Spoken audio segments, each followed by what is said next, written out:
Ya. Perjuangan untuk memulihkan nama baiknya, Saka Tatal menjalani sidang peninjauan kembali dalam kasus pembunuhan Vina dan Eki. Dalam sidang PK, jaksa penuntut umum menolak semua novum atau bukti baru yang diajukan kuasa hukum Saka Tatal. Padahal novum tersebut untuk membuktikan bahwa kliennya tidak bersalah dalam kasus Vina.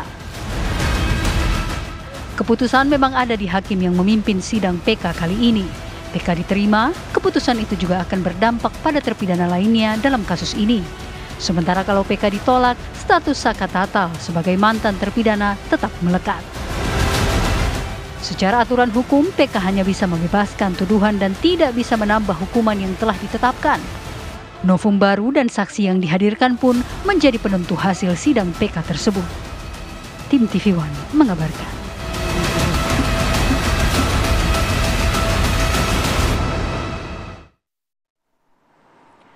Iya, Selasa lusa akan dihadirkan kembali sidang PK, peninjauan kembali Saka Tatal, di mana akan menghadirkan sejumlah saksi. Dan kita akan mendalami kasus ini. Kita sudah bergabung bersama dengan Ibu Titin Priyalianti, merupakan kuasa hukum Saka Tatal, dan juga dari kuasa hukum Ibtu Rudiana, Pitra Robadoni Nasution. Selamat pagi, Bu Titin dan Bang Pitra. Bang Pitra. Selamat pagi. Selamat pagi, Sapira dan Bang Ari. Saya ke Bang Pitra terlebih dahulu. Bang Pitra, ini kan orang sedang mencari keadilan begitu dengan mencoba untuk PK. Apa yang maksud statement dari Anda? Unsur pidananya akan seperti apa? Unsur hukumnya disampaikan apa? Karena berdasarkan yang saya ketahui bunyi pasal 266 ayat 3 KUHP yang berbunyi pidana yang dijatuhkan dalam putusan peninjauan kembali ini tidak boleh melebihi pidana yang telah dijatuhkan dalam putusan semula. Bang Pitra. Ya, saya kira nanti akan dilihat apakah pengajuan PK itu dengan iktikat baik atau tidak. Jadi kalau memang dia sudah bebas murni itu ya tentunya tidak bisa ditambah karena yang bersangkutan itu sudah bebas murni, akan tetapi pertimbangannya itu ditolak atau diterima. Lain cerita kalau memang yang bersangkutan itu masih dalam menjalani proses pidananya. Contoh, dia masih dihukum 20 tahun dan dia melakukan PK.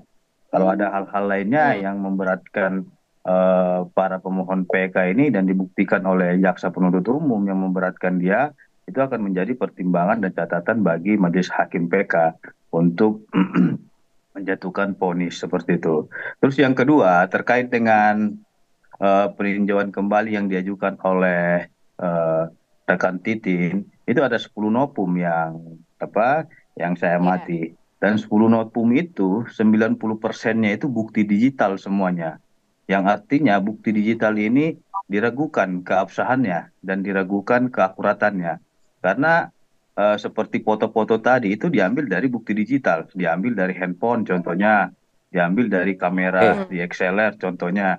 Nah, kalau bukti digital itu sesuai dengan peraturan yang ada, haruslah terlebih dahulu diuji di dalam laboratorium forensik. Siapa yang bertanggung jawab dan siapa yang menjamin bukti digital yang mereka ajukan itu bukan hasil editan atau bukan hasil edit, sehingga tidak merubah metadata keaslian daripada bukti digital tersebut. Nah, sedangkan kita lihat sendiri bukti digital yang mereka ajukan itu sama sekali tidak ada hasil forensiknya, sehingga itu tidak dapat dijadikan alat bukti yang sah secara hukum, dan itu harus ditolak dan dikesampingkan. Ditambah lagi mereka itu menampilkan video-video audiovisual dan lain-lainnya, itu tidak bisa dipertanggungjawabkan keaslian dan keakuratannya karena bisa dikategorikan ada beberapa metadata yang berubah seperti itu. Apakah karena ini semua penjelasan Anda tadi secara poin ke poin begitu, ini yang justru akan menjadi bumerang buat Saka Tatal begitu, dengan Anda menyebutkan ini jangan-jangan bisa dipenjara lagi dengan ancaman hukuman seumur hidup, kata Anda seperti itu?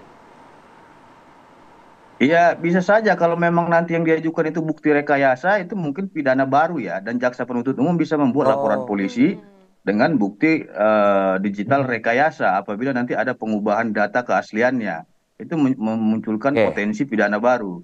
Karena kita ketahui, kita mengajukan bukti ke persidangan itu haruslah otentik dan sah secara hukum tanpa ada editan-editan. Bagaimana kalau mereka mengambil bukti itu dari TikTok?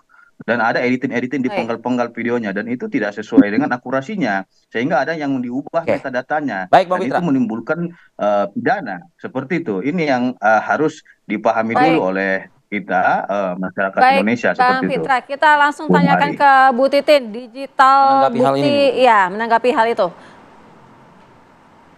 Jadi gini Mbak, waktu jaksa menolak, termohon menolak 5 novum yang sifatnya visual, jaksa kan menyatakan kalau kelima novum yang berupa foto-foto yang tim tuangkan di dalam memori PK itu merupakan keadaan di rumah sakit, keadaan Vina dan Eki di rumah sakit, bukti motor, kemudian bukti daging di baut tiang penyangga. Waktu itu di persidangan, jaksa termohon menyatakan itu bukan novum karena sudah ada di dalam berkas sidang terdahulu 2016. Padahal kalau misalnya ungkapannya itu bukan novum karena sudah ada berkas, diselaraskan dengan apa yang disampaikan Mas Pitra yang ganteng, kan berarti jaksa dulu kan yang melampirkan berkas itu kan jaksa. Ketika kami melampirkan berkas novum sebagai novum visual itu apa? Saya yang malah loh. Kalau misalnya Bang Pitra yang merupakan kuasa hukum dari Bapak Rudiana menyatakan kemungkinan itu ada rekayasa, kemudian kemungkinan itu diambil, kan jaksa sendiri sudah menyatakan di dalam bantahannya kalau bukti 5 itu sudah ada di dalam berkas. Padahal saya juga meyakini, saya loh yang hadir di sidang di 2016, di sidang Sakatata 5 novum itu tidak pernah ada di dalam berkas. Jangankan di berkas Sakatata, di berkas ke-7 terpidana juga tidak tertuang novum itu. Begitu Mas. Baik Bu Titin. Baik, artinya yang disampaikan oleh Bang Pitra tadi kalau misalnya hati-hati loh kalau misalnya ini jadinya ujungnya rekayasa. Itu terbantahkan ya Bu Titin ya? Iya, terbantahkan. Orang jaksa juga sudah menyatakan ada dalam berkas di 2016.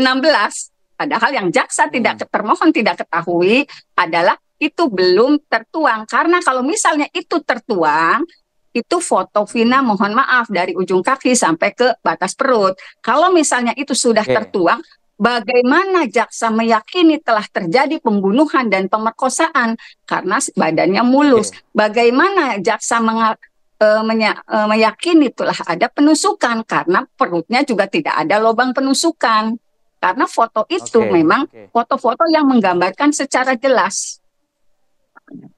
Oke, Bu Titin, artinya dengan pernyataan hati-hati loh ini akan berpotensi menjadi pidana baru. Ini apa menurut Anda dan tim kuasa hukum Sakatatal? Apakah ini ancaman? Ya kalau yang ancam saya, yang ancam Sakatatal sih udah banyak kan Mas. Bukan Mas Pitra aja. Kan udah banyak juga. Saka bakal dimasukkan. Masya Allah Mas. Saya juga gak bisa ngomong lah masalah itu. Cuman sih kita juga punya pembuktian. Kita tunggu ya usai jeda pariwara berikut. Baik, kami akan kembali.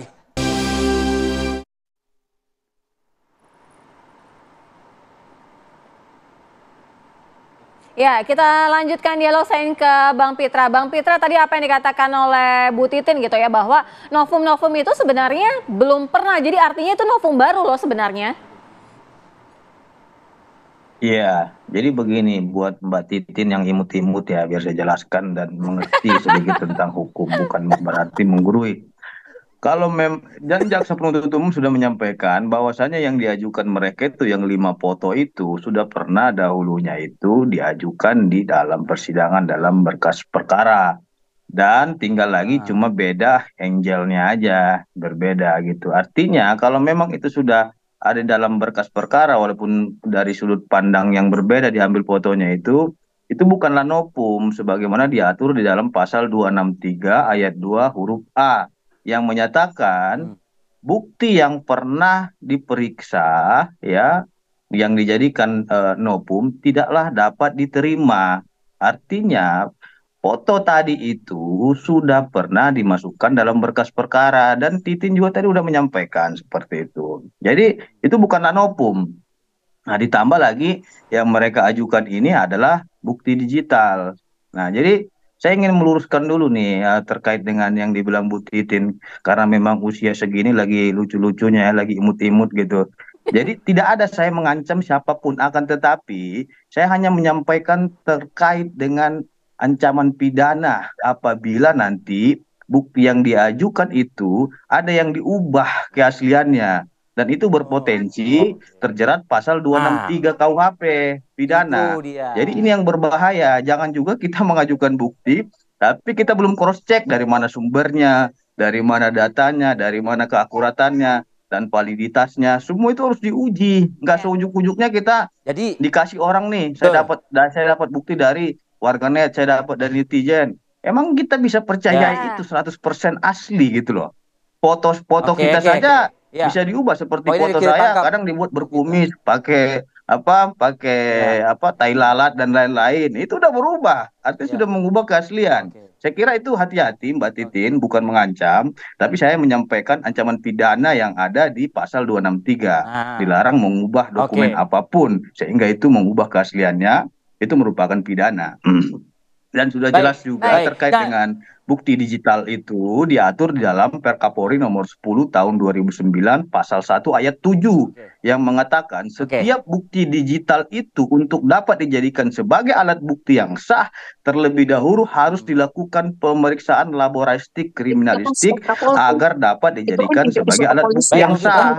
Apakah yang bukti tersebut itu ada pengubahan metadata, ada pengubahan keaslian daripada sumbernya, sehingga itu nanti akan terdetek gitu loh. Jadi kita nggak bisa memasukkan ujuk-ujuk, oh bukti ini, bukti ini. Tapi kenyataannya itu tidak akurat keasliannya. Ini yang berbahaya, nanti berpotensi jadi pidana baru. Gitu. Oke, kita tangkap Bang Pitra. Nah tadi Bu Titin, Bang Pitra yang menurut Bang Titin ganteng tadi itu ngingetin buat Bu Titin yang lagi imut-imutnya ini, begitu loh. Ini gimana nih Bu Titin ngeliatnya? Ya, kalau bukti-bukti yang menurut Mas Pitra itu bunyinya kan skep Kapolri, Mas. Yang kita hadirkan di persidangan itu di pengadilan PK. Jadi silakan diasumsikan sendiri. Kemudian juga mengenai bukti-bukti video yang khawatir ada editan, tidak sesuai, terpotong-potong. Kan kita akan menguatkan dengan dihadirkannya saksi-saksi ahli, maksudnya saksi-saksi yang menyatakan di dalam tayangan video itu. Gitu. Jadi kalau ada bukti-bukti yang kita serahkan yang sifatnya dari video, tim akan menguatkan dengan keterangan saksi-saksi yang akan dihadirkan di dalam sidang PK terhadap tayangan video tersebut. Apakah betul ungkapan yang disampaikan di tayangan? Karena memang ada beberapa tayangan video yang kita ambil dan dijadikan novum. Kita juga akan menghadirkan. Tapi video-video jadi sudah melalui fase uji terlebih dahulu nggak? Iya. Gimana menerangkan? Kalau yang tadi disampaikan kan skep Polri, Mas. Yang kita hadirkan kan di persidangan. Skep Polri itu aturannya, Mbak.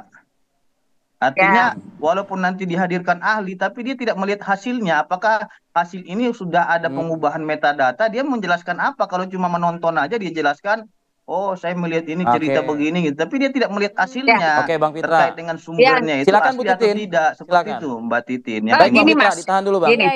Ya. Nah kita kan mengajukan keberatannya itu kemungkinan datang dari siapa? Dari termohon. Kalau termohon mengajukan itu, silakan termohon yang mengajukan saksi yang bisa menguji apakah itu otentik atau tidak. Kan sederhana, Mas. Kalau termohon keberatan, hakim keberatan. Jadi gini, saya jawab yang mendatangkan saksi. Itu pemahaman yang keliru. Di dalam asas hukum kita ada namanya itu asas actori incambit probatio. Siapa yang mendalilkan dia yang harus buktikan. Artinya siapa yang menuduh sesuatu dia harus buktikan. Artinya kan Mbak Titin sudah mendalilkan bukti video. Buktikan dong itu asli atau tidak bukti digital itu. Bagaimana hakim nanti mau mempertimbangkan bukti digital Mbak Titin. Sedangkan keasliannya diragukan gitu loh, tanpa melalui tahapan ujian apakah ini asli atau tidak videonya, apakah ada pengubahan metadata, apakah ada yang dipotong-potong, apakah ada yang ditambah-tambah, itu kan harus logis dan harus secara ilmiah. Tapi kan Mbak Titin sendiri yang meminta scientific crime investigation. Ketika Mbak Titin tidak menggunakan metode ilmiah, terus Mbak Titin menyalahkan termohon gitu. Harus akurat lah. Bang, gantian Bang. Bu Titin silakan singkat saja. Ya. Yang membuat video itu yang akan kita hadirkan adalah Pak Deddy Mulyadi. Tidak usah pakai pengujian, timnya aja suruh datang. Itu video ada editan tidak. Liga Akbarnya suruh datang, ada editan atau tidak. Dedenya suruh datang hadir di sidang memberikan keterangan, ada editan atau tidak. Sudah selesai. Baik, terima kasih Bu Titin dan Bang Pitra. Kita akan nantikan sama-sama melihat bagaimana jalannya sidang pada Selasa pekan depan.